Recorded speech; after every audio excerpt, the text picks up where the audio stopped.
हम गुंजन चौधरी मैथिली गुंजन चैनल पर समस्त मिथिलावासी के प्रणाम करै छी। आइ हम एकटा सीता सम्मर गीत लऽ कऽ उपस्थित छी। कोशिश करै छी जे ई गीत अहाँ सबके जरूर पसंद आयत। गीत नीक लागत तऽ अंत तक जरूर सुनब।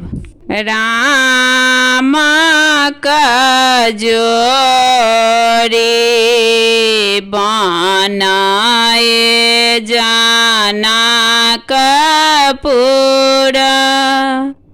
36 कोटि दे दानयो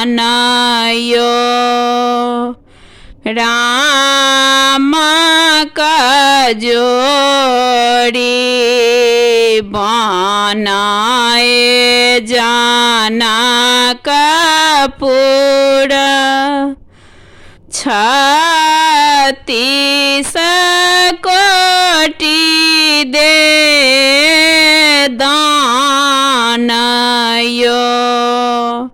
हाथी साजल घोड़ा साजल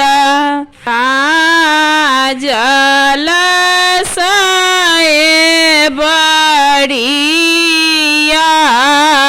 तयो एते बड़िया त कहाँ भये अटकत ई कुल है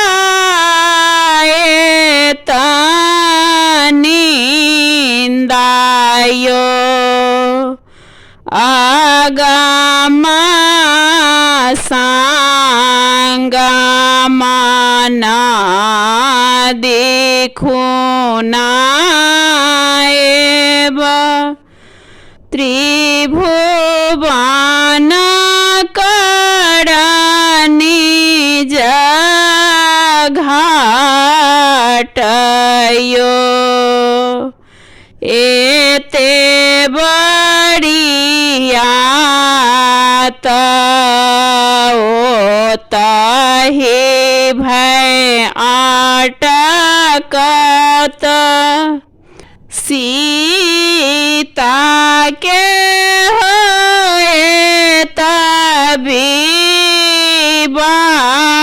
विवाहयो भेल विवाह श्री राम चलू कोबर सीता लेला अंगोरी धरायो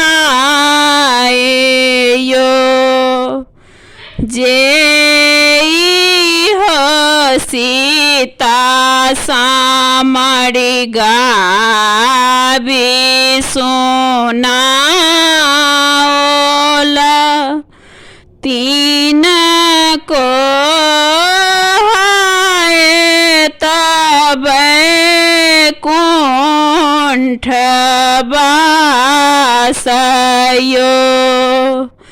तीन को है तब कुंठ बासयो It's caught in the crossfire.